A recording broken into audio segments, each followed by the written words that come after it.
Welcome friends, आप सभी का स्वागत है मेरे यूट्यूब चैनल पे।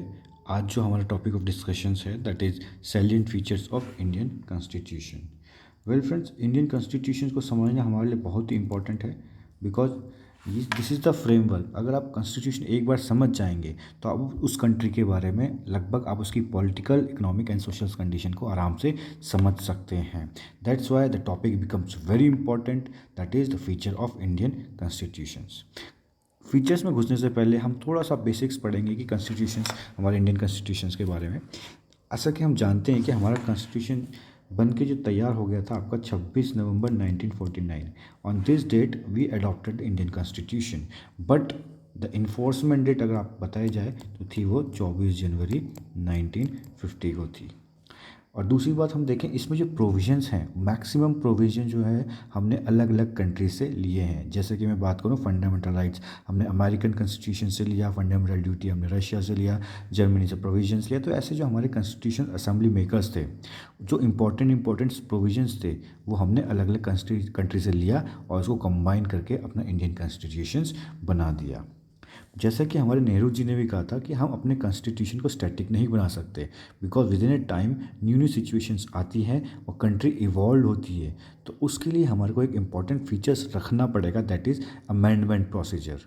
दैट्स वाई हमारे संविधान में एक इम्पॉर्टेंट प्रोसीजर है कि आप अपने संविधान को अमेंड कर सकते हो बाय द स्पेशल मेजॉरिटी। और जिस एक्ट के द्वारा हम किसी भी कॉन्स्टिट्यूशन को हम अमेंड करते हैं उसको बोला जाता है कॉन्स्टिट्यूशनल अमेंडमेंट एक्ट। जैसे कि मैं आपको बता दूं, जो हमारा फर्स्ट कॉन्स्टिट्यूशनल अमेंडमेंट एक्ट हुआ था वो हुआ था 1951।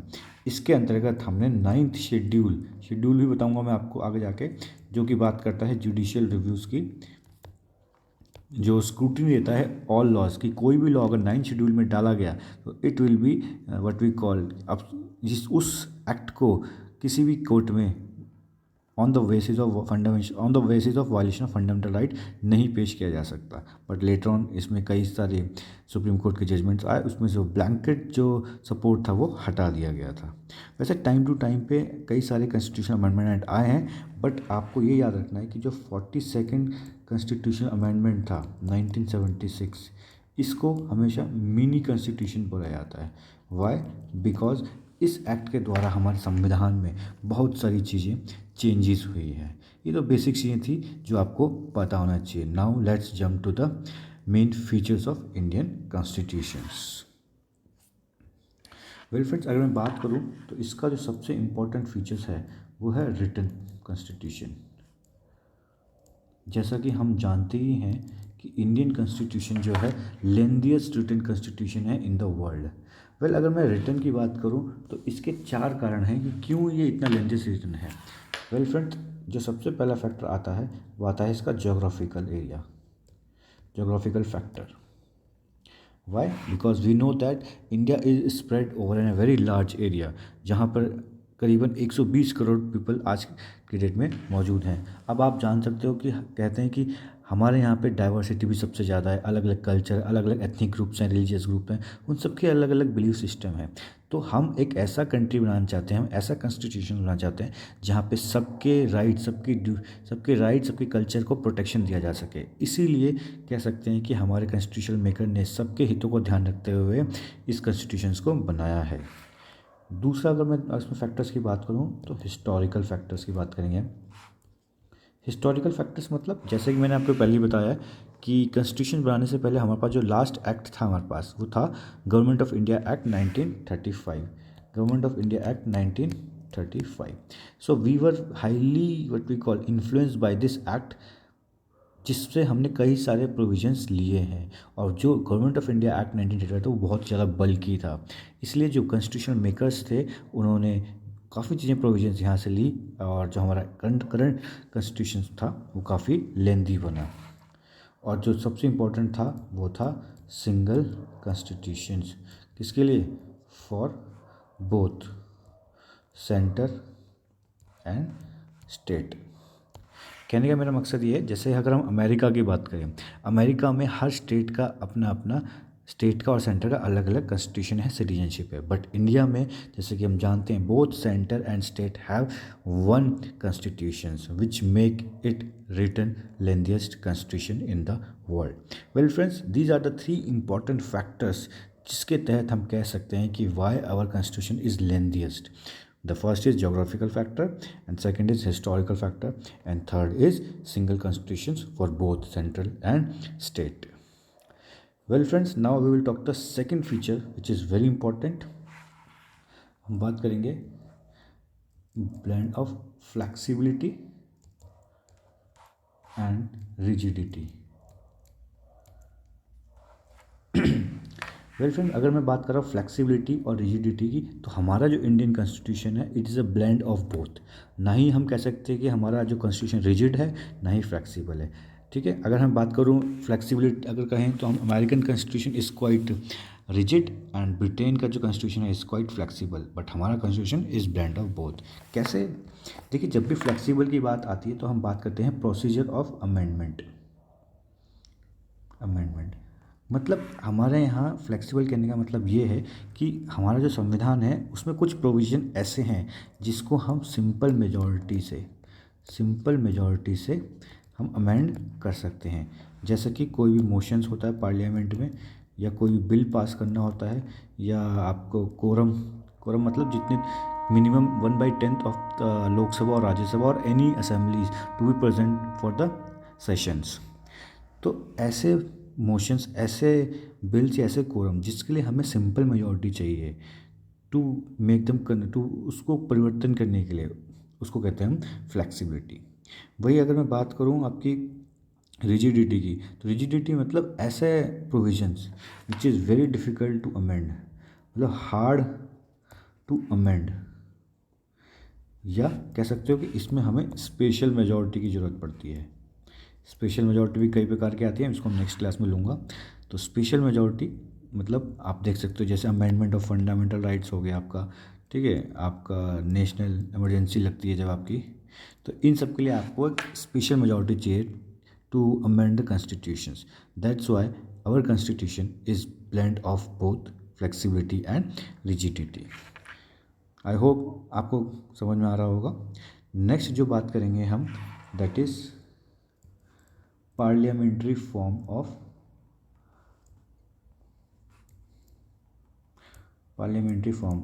गवर्नमेंट। वेल फ्रेंड, जैसे कि हम जानते हैं गवर्नमेंट दो प्रकार की होती हैं generally, parliamentary and presidential. But हमने at the time of independence parliamentary form of government because we believe on corporation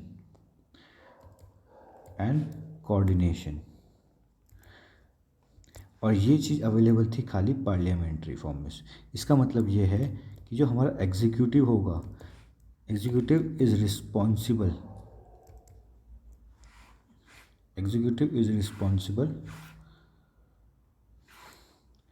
to the legislature. जबकि अगर मैं प्रेसिडेंशियल फॉर्म ऑफ गवर्नमेंट में बात करूं तो वहाँ पे क्या होते हैं, दे बोथ आर इंडिपेंडेंट, इसलिए वहाँ पे टसल होने के चांसेस ज़्यादा होते हैं। बट ऐसा हम नहीं चाहते थे हमारे constitution assembly makers, that's why we adopt British parliamentary form of government. आपको कोई भी डाउट है तो आप कमेंट करके पूछ सकते हैं। और जो नेक्स्ट हमारा जो फीचर्स है that is very important, that is three tier government. Well friend, three tier government से पहले मैं आपको बात करना चाहूँगा कि फेडरल सिस्टम क्या होता है। फेडरल सिस्टम मतलब 2 लेयर्स ऑफ गवर्नमेंट, मतलब एक गवर्नमेंट जो आपके सेंट्रल में मौजूद होती है, एक गवर्नमेंट जो आपके स्टेट में मौजूद होती है, उनके बीच में डिवीजन ऑफ पावर्स होती है। बट आज़ादी के बाद कई सालों तक हमें लगा कि जो रूट जो थी हमारी जो जनता है वहाँ तक जो पॉलिसीज़ नहीं पहुँच पा रही है, जो डेमोक्रेसी, जो main secular country, democratic country जो है उसका जो एजेंडा है वो फुलफ़िल नहीं हो पा रहा है। तब जाके कई सारी कमेटी बैठी जिन्होंने कहा कि हमें डेमोक्रेसी को पहुंचाना होगा एट द रूट लेवल। तब उसी कारण से हमें एक 73rd and 74th constitutional amendment act 1992 आया। इसके तहत जो है आपकी पंचायत की इस्टेब्लिशमेंट हुई, और इस एक्ट के द्वारा आपकी म्यूनिसिपैलिटीज़ की हुई।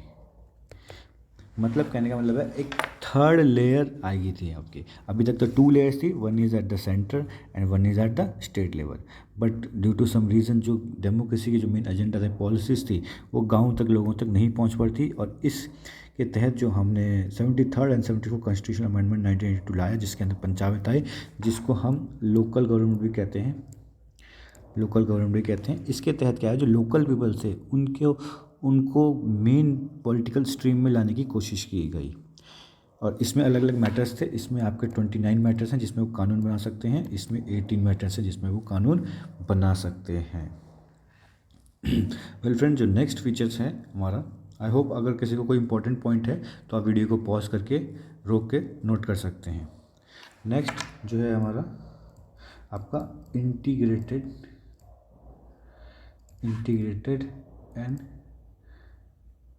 Independent judiciary. जैसे कि इंटीग्रेटेड में बात करूं तो हम जानते हैं कि हमारे यहाँ एक टायर है, सबसे ऊपर सुप्रीम कोर्ट, फिर आपका हायर कोर्ट, फिर आपका डिस्ट्रिक्ट कोर्ट होता है। सुप्रीम कोर्ट को जैसे कि हम जानते ही हैं कि आपका गार्जियन ऑफ फंडामेंटल राइट्स भी होता है, आपका कॉन्स्टिट्यूशन का आपका गारंटर्स भी होता है, and highest court of appeal भी होता है। इसको हम एपेक्स कोर्ट भी कहते हैं। उसके नीचे आप देख सकते हैं हाई कोर्ट होता है, जो कि हर स्टेट में मौजूद होता है, और हर स्टेट के हर डिस्ट्रिक्ट में डिस्ट्रिक्ट कोर्ट। इसके नीचे आपके ट्रिब्यूनल कोर्ट्स होते हैं। तो हम कह सकते हैं कहीं ना कहीं आपस में इंटीग्रेटेड होते हैं। सिमिलरली इंडिपेंडेंट कहने का मेरा मकसद यहाँ है कि यहाँ पे जो भी जजेस होंगे उनके जो सिक्योरिटी ऑफ टेन्योर्स मौजूद होता है, मतलब 5-6 साल जो भी होता है, उसमें जो एग्जीक्यूटिव्स हैं उसमें कोई दखलंदाजी नहीं कर सकते। अगर इनको रिमूव करना है तो भी एक प्रॉपर प्रोसीजर के थ्रू होता है। बाकी इनकी जो कंडीशन ऑफ सर्विस होती है वो भी फिक्स्ड होती हैं। So on the basis of this property हम कह सकते हैं जो हमारा जो integrated and independent judiciary present है हमारे कॉन्स्टिट्यूशंस में। वैसे और भी बहुत सारे इंपॉर्टेंट हैं, जैसे कि हम बात कर सकते हैं DPSPs की बात कर सकते हैं। कई फीचर्स हैं जिसको हम शॉर्ट में बात करेंगे। DPSPs है हमारा features. Directive principle of state policies है। देन हमारे पास फंडामेंटल राइट्स हैं और यूनिवर्सल एडल्ट फ्रेंचाइजी है। तो ये सब हैं जिसको हम आगे अलग से चैप्टर में पढ़ेंगे। बट जो इंपॉर्टेंट्स थे जो मैंने आपके साथ डिस्कस करे वो स्टार्टिंग के 5 थे: lengthiest written, blend of rigidity, parliamentary form of government, integrated and independent judiciaries. अगर आपको कोई भी इस टॉपिक में डाउट्स है तो आप कमेंट करके मुझे बता सकते हैं। Thank you for watching this video.